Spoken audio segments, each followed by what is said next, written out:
Assalamualaikum warahmatullahi wabarakatuh. Video ini dibuat untuk memenuhi tugas ujian tengah semester mata kuliah PIM Makro.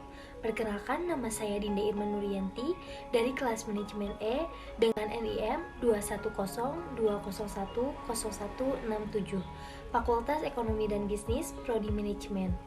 Perkenalkan, nama saya Muhammad Fatih Askarullah dari manajemen kelas E. Perkenalkan, nama saya Syifa Aulia Fadila dari kelas manajemen E dengan NIM 21020100182. Salam sejahtera bagi kita semua. Yang terhormat kepada Bapak dosen pengampu mata kuliah PIM Makro, yaitu Bapak Depi Muhammad Fauji MM, serta teman-teman yang saya banggakan. Puji syukur marilah kita panjatkan kepada Allah Subhanahu wa Ta'ala yang telah memberikan rahmat kesehatan dan keselamatan. Sholawat serta salam semoga tercurah limpahkan kepada junjungan Nabi besar kita, Nabi Muhammad Shallallahu Alaihi Wasallam, beserta keluarganya, sahabatnya, hingga kepada kita selaku umatnya sampai akhir zaman. Amin ya Allah ya Robbal Alamin. Adapun topik yang akan kami bahas adalah Circular Flow of Economic Activity. Baik teman-teman, untuk mengefektifkan waktu, marilah buka acara ini dengan bacaan basmalah bersama-sama. Bismillahirrohmanirrohim. Baik, untuk materi pertama akan disampaikan oleh si Pak Aulia. Kepadanya dipersilahkan. Apa yang dimaksud dengan circular flow? Circular flow diagram adalah sebuah diagram yang menggambarkan hubungan timbal balik atau interaksi antar pelaku ekonomi. Pelaku ekonomi diartikan sebagai subjek yang melakukan atau menjalankan kegiatan ekonomi yang terdiri dari produksi, konsumsi, dan distribusi. Yang pertama, sektor RTK atau konsumen akan membeli barang atau jasa dari sektor RTP atau produsen. Pada sisi lainnya, RTP akan menerima uang dari RTK. Ini artinya, RTK akan berperan sebagai pembeli barang jasa dan RTP penjual.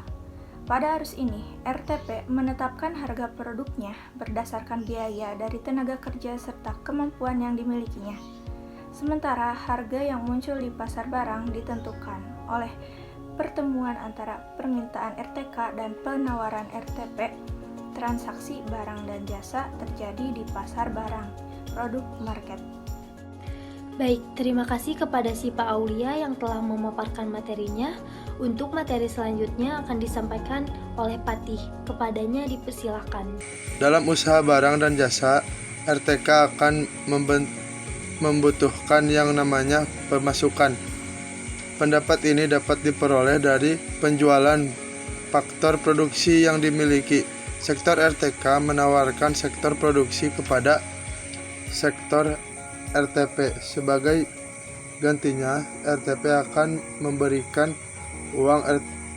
RTP memiliki peran sebagai pembeli faktor produksi dan RTK penjual.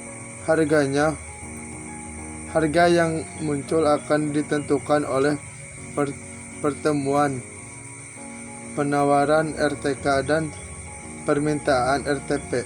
Transaksinya dilakukan di pasar barang produksi. Sekian dari saya. Assalamualaikum warahmatullahi wabarakatuh. Baik, terima kasih kepada Patih yang telah memaparkan materinya. Untuk materi selanjutnya akan disampaikan oleh saya sendiri.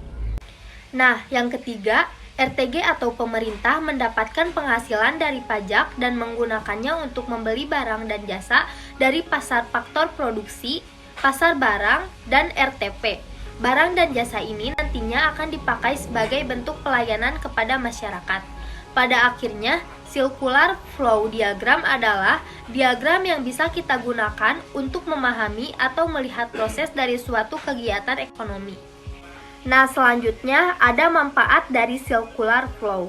Manfaat dari adanya circular flow diagram yakni turut serta membantu masyarakat dan pemerintah dalam mengetahui susunan jalannya perekonomian, mempertahankan stabilitas perekonomian, dan memecahkan masalah ekonomi suatu negara.